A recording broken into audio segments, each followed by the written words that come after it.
It is time for another film series catch up. Woohoo! Hey everyone, it is Shannon, and I'm here to talk about yet another film series today. And, well, I'm not going to post more than one video on a day, even though I may be recording clips on the same day. Anyway, what this series is that I take a film series or franchise where I have seen some but not all of the movies, and I go back to the beginning, watch all the ones or rewatch all of the ones that I've seen before, and then either finish off, which is the case in this situation, or at the very least catch up with the film series. And for this film series today, I'm going to be talking about Batman, in particular the trilogy that Christopher Nolan did in the I guess I don't. Oh gosh, what's the date on here? I think the first one was 2005 ish. Yeah. So I am starting with Batman Begins from 2005, which I have already watched, and then I'm going to talk about it a little bit here. Then I'll go watch The Dark Knight, which will be a rewatch. I saw that in the theater, but it's on Netflix right now. Yay. And then I will watch that, I'll come back, and then I will finish things off by watching The Dark Knight Rises, which I have never seen. Now, I have to admit, I'm a little hesitant to talk about this at all, because I already have pretty strong feelings about the series, and it was a film series that was very popular when I was covering film very intently, and there was quite a clash between people that did like it and didn't like it. And I actually loved Batman Begins. I still loved it. I really enjoyed rewatching it, but I was not a huge fan of The Dark Knight. And I don't, it's this, okay, so before I go further, these videos will have spoilers, and this one in particular will have spoilers for all three films, and this is a complete trilogy. So yeah, so putting it out there will be spoilers. Yeah, so I really enjoyed Batman Begins, but there was a lot of hoopla around The Dark Knight, and I don't think it's a bad movie, and I probably won't think it's a bad movie upon rewatching it. It's just that there was not much conversation whether it was good or bad. It was just whether people liked it or didn't like it. It got very tense. So that sort of like made me not super interested in completing the series. And by the time the final film came out, The Dark Knight Rises, I wasn't watching as much film, so I didn't end up seeing it. But I happened to have it. I actually got it from a friend, and Dark Knight is on Netflix, and I own the first movie, so I thought, let's just do this. Let's just do this. And yeah, so we're doing this. So we're going to start with Batman Begins, which is the 2005 film. Gosh, it's really 14 years. Wow. We're already into at least one more reduxing, revamping, reinterpretationing of Batman. There's probably another one on the way. But I loved this movie, and I was very surprised about that. I think because coming off of the like the 80s Batman movies, gosh, was that the 80s? That had multiple different actors play Batman. This one was like, those were fun in their own way, some more than others, so I'm not going to go into that series. I have fond memories, especially of the first one, but I never really thought of them as great films. But this is an excellent film. Like, it is so good. The storytelling is amazing, the acting is amazing, the tone of it is very different. It takes away the sort of campy, kapow type stuff, which is fun in its own right. But this one makes it a very dark world, a very serious world. It feels way more like the real world. There's real world ramifications.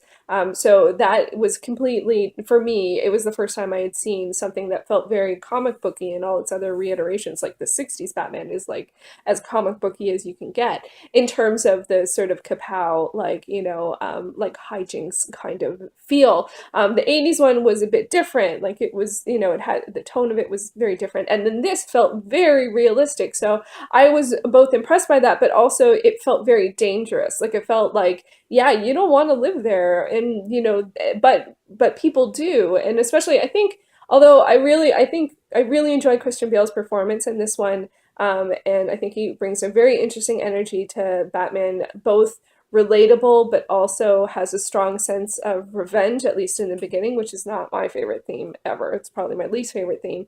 But when you get characters like Commissioner Gordon, played by Gary Oldman, like for me, honestly, I love that character so much. Like I like Gary Oldman a lot, but I don't always have sometimes I used to have trouble spotting him in movies, but once I saw this, I was for some reason able to spot him in any movie now. And like the sort of like idea of someone who actually does want to make the world a better place and is trying to do that, but even in a situation like working for the police, like being in a situation where you think that's what people do, he seems to be the only one that does. And, you know, him being able to, or Batman reaching out to him, you know, and them trying to work on this together. I think it's also really cool that we see the, like, Bruce Wayne not succeed the first time on lots of things in terms of his training, in terms of his like trying out the different equipment.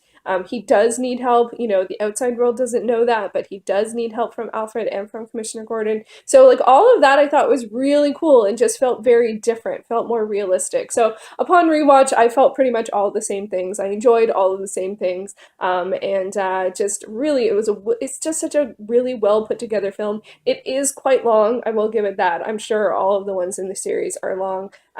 So that was the only thing that's a little. The only other thing that was interesting to see for me on rewatch was that now that I've watched more things from the DC universe, in particular the Arrow TV series that's airing on the CW. Now I'm way more familiar with there's some characters that are sort of in both worlds. Like Liam Neeson's character is a character that's also on Arrow. Oh my gosh, I'm totally blanking on his name. Wow. Yeah, totally blanking on his name, which isn't bad, actually. Even though I said I said there will be spoilers, but still, that was like there's a great like his character. Even his character is really great. Oh, it's gonna bug me. Anyway, so yeah, really enjoyed it. Second time around, you know, 9.5. I think it's the darkness of it makes it not get a 10 from me. But on Letterboxd, it's 4.5 and a heart. Gets a heart. So I am both looking forward to and not looking forward to the Dark Knight. You know, like there was so like there was so much around that movie that just made it such a unique situation. In particular, unfortunately, with Heath Ledger passing away. But so I'll be very curious to see what it feels like now watching it distance like 10-ish years. I can't remember when it came out. Yeah, I think I'm trying to think of where I was and what it was doing. I think it was 2009, I think. So yeah, so it'll be interesting to see what that is like. And after I watch that, I will come back to this. I have a feeling I will feel the same way that I did initially, that it's a very well done film, but it is so dark that it is uncomfortable and it's more realistic. And the Joker character is very hard to take, like his in terms of how far he's going to go with things and the threat level. Yeah, I'm sure all of that's going to still bug me. And I also got, well, I'll leave that. I'll leave more Dark Knight thoughts too when I see the Dark Knight, and then eventually I will see the Dark Knight Rising. Whew! So on the journey we go, and I'll see you soon. So the name that I was stumbling on there was Raz Al Ghul. Raz Al Ghul. I think that's how you say it. It's not the easiest name to say, so no wonder I didn't remember it. But I was actually very surprised I didn't remember it because of knowing the character from other DC stuff. So yeah, that was Liam Neeson's character. Okay, it is now early April, and I still haven't watched The Dark Knight. But it's early in the night, and I just filmed my April to be watch list for Netflix, which is a new thing that I did today. Might become a regular feature, we shall see. And since I talked about the movie today, and I just edited that video, and I'm like, I should really watch this. I should really watch this. It's earlier than I would normally start watching a movie, which is smart because The Dark Knight is 2 hours and 32 minutes. So I am going to tuck into that, and if I'm lucky, I might even be able to watch something else tonight. Not The Dark Knight Rises. I had no idea it was 2 hours and 44 minutes. That is extremely long. That is very long. But for tonight, The Dark Knight. Okay, it is finally time. All right, here we go.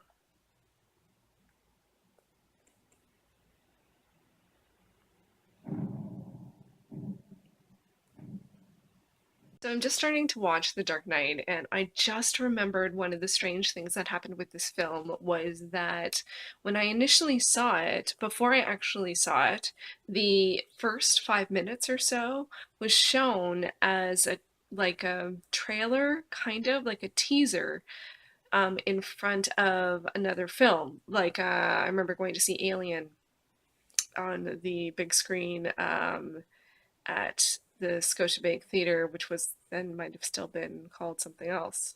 Which now is it called something else again? I don't know.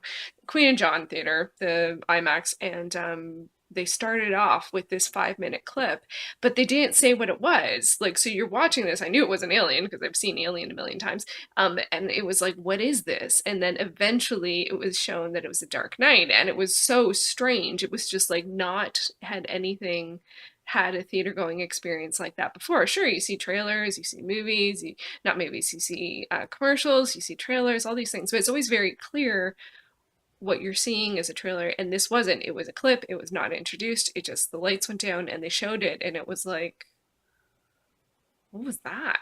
What was that? Like, and I think eventually it did say what it was, but it was so confusing and out of context. So that was my first encounter with the Dark Knight back in the day. So, all right, back to the movie now.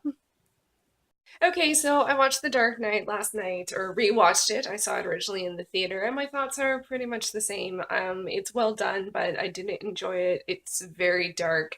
The character of the Joker is just really hard to take. The menace and the no care attitude to human life, and the amount of people he just dead stop kills or does horrible things to. Like, this is a spoilery video, so I am going to say content, but just the idea of putting a bomb or a phone inside someone, it's just, or setting people against each other with the boats. I remember when I saw that in the theater, I was just like, this is wrong. Like, this is just wrong. And, I think his whole philosophy is like, you can push people to the point where they're going to do something horrible, which is his point of view. But like the fact that it's wrong, like all of the things he doesn't lead up to trying to push people over the edge is actually what's wrong, not the point that if you are horrible to someone enough, they'll be horrible to the world. I'm like, no, no, all of this is no.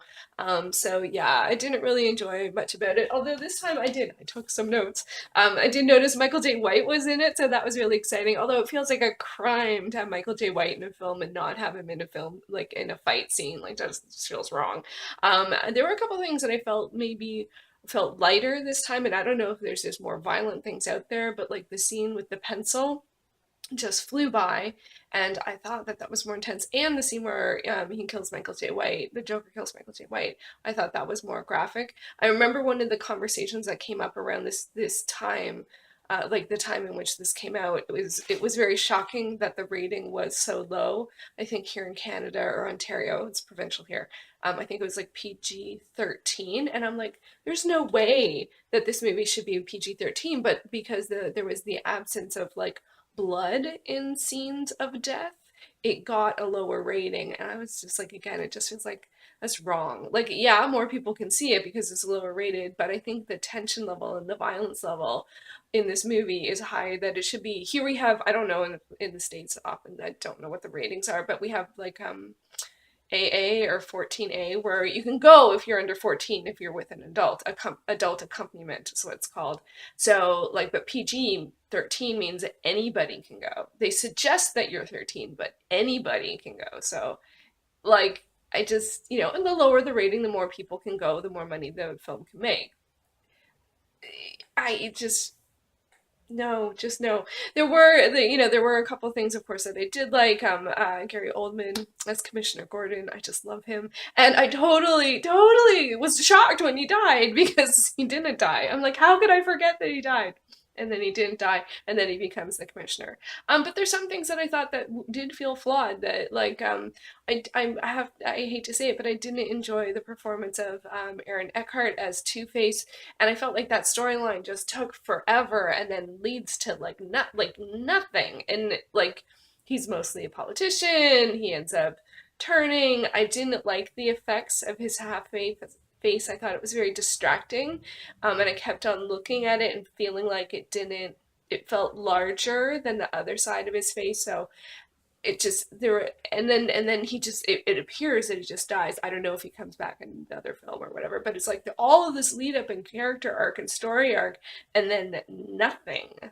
Just no. So there was that, and then there was even just like there's the big party. There's a big the fundraiser scene for Two-Face. I can't remember Harvey that Bruce throws, and then the Joker comes. He wants Harvey, but then when Maggie uh, Glenn Gyllenhaal, is that how you say her name?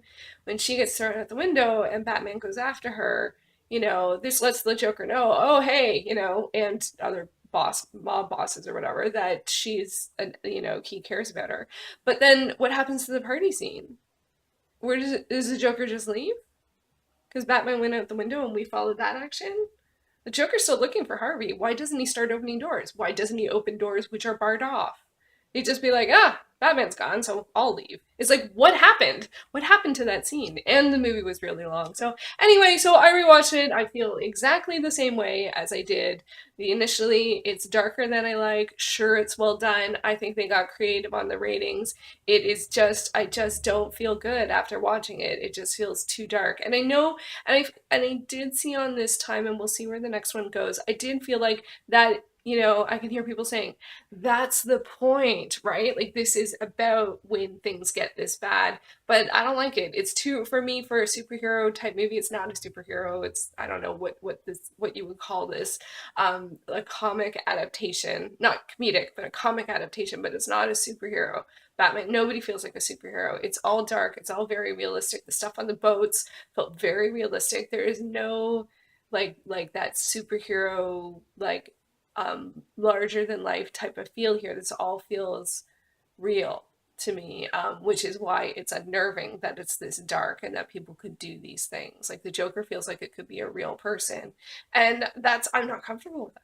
So, and I know like the turning point of or the where the film goes in the idea that you know, they have to vilify Batman for him to be what Gotham needs. That's an interesting idea. So I'll be interested to see where that goes. I am curious. I am curious about The Dark Knight Rises. I am excited about it mostly because Tom Hardy is in it, and I love Tom Hardy. Like I really, really like. I'll watch anything he's in, and so I'm curious to see how it sums up. But unfortunately, it was not. It was not a yay. I don't feel differently, which is kind of reassuring in a weird way because it was very uncomfortable at the time to have such a unpopular opinion, but I feel differently about that too. I feel very confident in my opinion and my take on the film, and it's fine that other people enjoy it. It's just it was a splitting point where I felt like I mostly agreed with people and we felt the same way about especially these kind of big blockbustery fun it's not fun comic book adaptations, and this felt like a splitting point, and I was like, no, this isn't okay. I don't like it. Not that it isn't okay, like it's not okay with me. It's not going in my favorites. I'm not going to rate it highly because I didn't enjoy it. Yes, it's well done, but if I don't enjoy something, that's a factor. How we talk about how we respond to any kind of art is subjective. So your opinion and your reaction matters. So anyway, so that is a good thing. And hopefully tonight I will watch The Dark Knight Rises. Woohoo! So that part's exciting. Hopefully I'll like it. If I'll like it, that would be awesome. I am so open to that. I don't know if that's going to be the case, but it's possible, and we shall see. Okay, so it's been probably about a month since the last time I have checked in, or no, I have many times recorded a version of this clip which says, I think I'll watch The Dark Knight Rises, but I haven't actually done that. So I'm recording yet another clip today, and I think I'm gonna watch it. It's the afternoon, and I think that's what's thrown me off, is that because it's so long, I don't tend to want to watch it at night, because by the time I settle in to watch a movie, all of a sudden it's like, wow, this is gonna go late. So anyway, so I'm not in the best of moods. I am not really feeling up to doing anything. So I thought this is the time to watch a movie that's almost 3 hours. So I'm going to put some lunch together and I am going to put on the movie, and hopefully even if I don't like it, hopefully it'll at least distract me while I'm not in a good mood. Because at least we can hope for that. I hope it would be. I'm sure I've said this before, but it would be the strangest thing if I end up really liking it. But strange in a good way. Strange can be very good. So we shall see how things go. And magic! There we go. Lunch. Got simple salad, hummus, and crisp breads, yum, some carrots, some grapes, a tea, and some water. What else do you need? I can't tell if this seems like a ridiculous amount of food or like a normal amount of food. I don't know. The movie's long. Might as well be prepared. All right, here we go.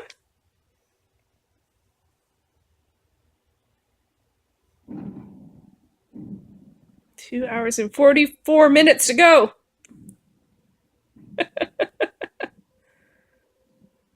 Okay, so that was a pretty dramatic opening and bodes well for the film. Although, again, the realism element of this carries over from the last one that I'm not a huge fan of. But I'm glad Tom Hardy is already in the movie. That I didn't know if that would be the case.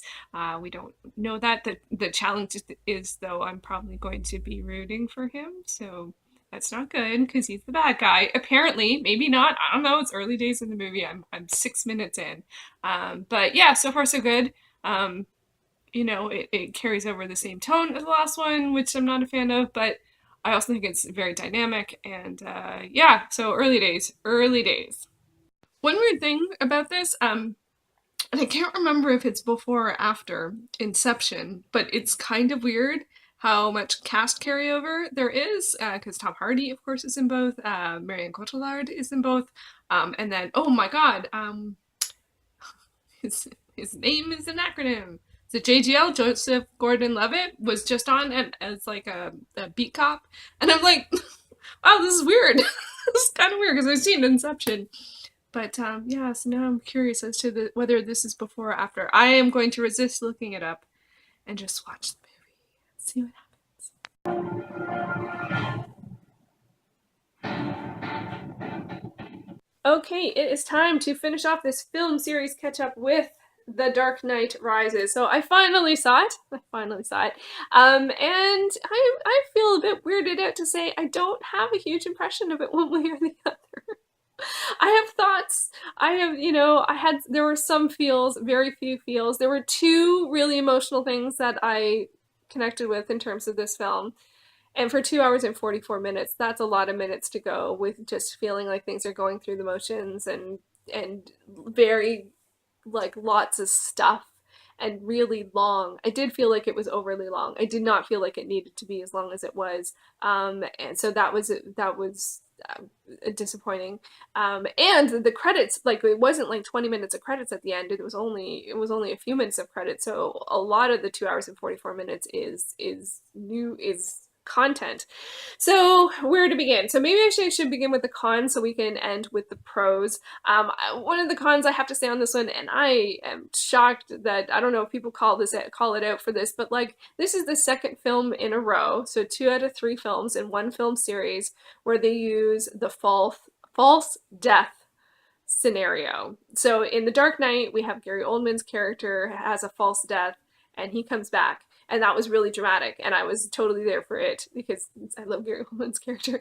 I love Gordon. So it was really powerful. In this one, it doesn't happen until the very, very, very end, so spoilers. And I picked up on it. I almost picked up on it because I was like, how could I have gone 7 years from when this film was released until now? How could I have gone 7 years without knowing that at the end of this trilogy they killed Batman? Because it appears he takes the big device and with the, bat cop, the bat whatever flying thingy over to the water and explosion and no more Batman. But as it turns out, no, it was a false death. Now, they do use it in terms of connecting to one of the overall themes of the film, which is this idea of a clean slate, which is what actually Catwoman wants. She wants a clean slate. She wants a program that can, in the tech thing, do make it so that you have a clean slate, but it apparently doesn't exist. So, but she doesn't end up getting it. She actually does end up getting it technically, but Bruce decides to use that idea. They don't show him making that decision, and he gets a clean slate. And that does go to the overall theme of an idea, and it does follow through on the overall idea that they use over and over again in this trilogy, is that Batman is a symbol, and Batman can be anyone. It doesn't have to be Bruce Wayne. It can be anyone. So I thought that it was good that it tied back into that, and it was in integrity with that message. But I didn't like that they used it 2 movies in a row, and because that feels a bit, cheap, to be honest. Especially for the big end, and it tricks you a little bit, so, and they could have, why couldn't they have killed him? I, not that he doesn't deserve happiness. And that was an interesting theme. I was actually surprised at that, because one of the things that happens with him and Alfred, which was one of the very strong emotional scenes that I found in this film, was when they sort of break up. When Alfred says, "No, I'm not going to support you on this. I am leaving. This is not okay." And he does tell him, Alfred does tell Bruce that the woman he was involved with actually chose the other man. She chose Harvey, but he did not tell him at the time because he was trying to protect him, and so that sort of splits them apart. But in doing so, there was also a scene about Alfred wanting Bruce to be happy, and specifically laying out that means, like, being settled and having a family. And actually, I feel like it's pretty rare that we see that as a male character arc, that is either their desired for them as the sort of general outcome of their character or their life, that is the goal. I feel like we don't see that story. We see that for women again and again and again, and often we see that as like the only story, but we don't see that as much for men, so I did feel like that was an interesting choice. But the scene where him and Alfred just break up, it's just horrible. I hated it, and it comes back later to let us know to look for Bruce when Alfred is abroad. So anyway, so I didn't like so I didn't like the false death. I didn't like the really strong lack of female characters in this. We have Catwoman, who ends up being, the bad girl who wants the clean slate, who ends up with Bruce at the end. I feel like we didn't get much more depth to her at all, which is a real disappointment, and I felt like it made no sense that they ended up together, other than the fact that they were both, had altered, hidden identities, and wanted, there was no chemistry. That's what I'm trying to say. There was no chemistry between them. And then we also have Marion Cotillard's character, which is much more complicated in the fact that it is an assumed underestimation that she is who she is in the film, and it's a big tricking point that she ends up being the child of Ra's al Ghul. The child is in quotes. When they say child as opposed to son, you should know that they could be mean. It could be a son or a daughter, child. Because of course, how could a woman be the child of Ra's al Ghul and then be so, and do all of these things, which is why we're surprised, which is why it is a trick, which is just, again, not thrilled with that. So it did surprise me. I didn't see it coming. There was at a certain point I sort of saw it coming, and there was a very bizarre, there was a scene in the middle of the movie where she shows up at the Wayne Manor, and ends up sleeping with Bruce for no reason, except for he's upset, sort of, and she's just around. It's like there was no chemistry between them either, and I'm just like, it's not, no. But there were just a lack of female characters, and any of the beat cops, any of the politicians, anyone in any room. It's just Catwoman had a friend who had a couple lines, but that was about it. So that was really disappointing. I think I kind of knew that, and it's kind of Inception is the same way. It has about the same ratio and the same roles. Sort of. Don't quote me on that. It's a bit different, but it's still the same ratio. And so that was really disappointing. But the things that I did like that it followed through on the ideal that Batman can be anyone. And I did actually like that they left off the door open, or the possibility that Joseph Gordon-Levitt's character, who you don't know until the end because they change his name, is Robin. Although he is pretty dark, there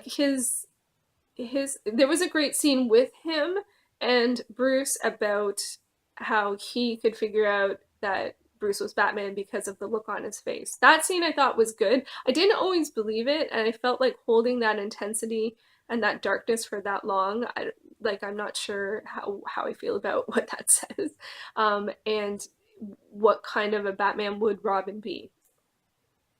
Would that version of Robin be? But I did like how they left it, and it was clever, and I thought that worked out well. But for me, the big win, and I kind of knew this going in, for me, the big win was Tom Hardy. Like, I am just a fan. I have been for years. I will see any movie that he is in. He's a great actor, and the character of Bane is intense and just wild, but horrible.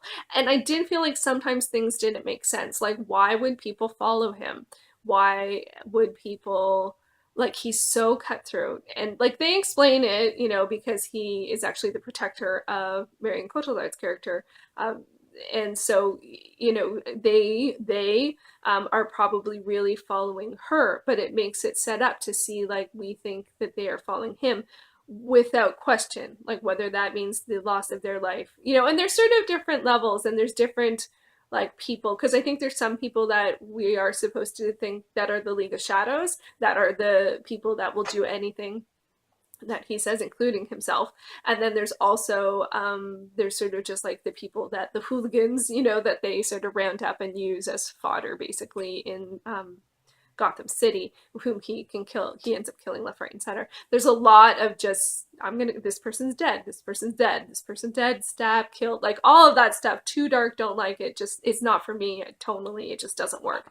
But Tom Hardy did a great job. And in terms of like the physicality, like having the intensity coming through with the physicality of, like, 25% of your face covered, or 50% of your face covered, 25% of your head. And so his physical acting was really good. But the emotional moment between him and Marion Cotillard's character, when when the story is revealed who he is, and who she is, and that she leaves him, that emotional intensity level, like, that was extraordinary. Like, that was really, really amazing. So yeah, but is 2 hours and 44 minutes worth two great emotional moments? I don't know. Not really. It's weird because I'm such a completionist, and I usually really enjoy completing things, but this one was a little lackluster. And I contemplated whether or not to actually put this vlog together or film this last clip, because I felt like, I kind of got out of it what I thought I would going in. I really loved the first film. I didn't love the second film, and I wasn't sure how I was going to feel about the last film. Now that I've seen it, I'm still not even that sure how I feel about it. And I'm not so invested in it that I want to, like, research or read up or find out stuff. Like, I feel like, I'm not that surprised. There were some good choices, but there was some stuff that didn't make sense. Like Bruce, like, I don't want to nitpick. I'm not like some of his health, how he does things, how he recovers physically. Sometimes I felt like it didn't feel realistic. It's not supposed to be like realistic, but I didn't buy it. So, and I didn't like some of the things that it was saying. Was it saying, what kind of drivers are going to get you to this level of anything? I don't know. I don't want to go into I didn't enjoy it enough to want to think about it on a grander philosophical scale, even though I'm sure there is room to do that. So, but I'm glad that I enjoyed Tom Hardy's performance. I was actually surprised at how little Christian Bale was in this, like his character. And again, that goes to the theme that Batman can be anyone. So yeah, a little lackluster of an end to things, but it is, one more movie seen in my quest to watch 100 movies this year, so there is that. It is reaffirmation that I love Tom Hardy as an actor. I actually quite enjoy Christian Bale as an actor. I would love to see some of his works that I am missing out on. So yeah, all of that was good. And Gary Oldman, always good to see Gary Oldman. I love him. He's quite good in this. Although there was a turn on his character that I didn't understand. Anyway, but I don't want to go into it. I finished it. That was the goal. So that's one more film down, one more vlog down, and I completed a couple of the films on my April to be watched list. So those are all progression, so I'm happy about that. So yeah, if you did love The Dark Knight, I would love to know what it was about it that you loved, because I'm not because I'm not connecting on it that level. And I am curious to hear people's thoughts. But yeah, so yay, one more trilogy scene. Woo! Film series complete. Film series complete. So there is that. So thank you so much for watching, and I will be back soon with another video. Take care. 95% match. I want to go that far. I would not go that far.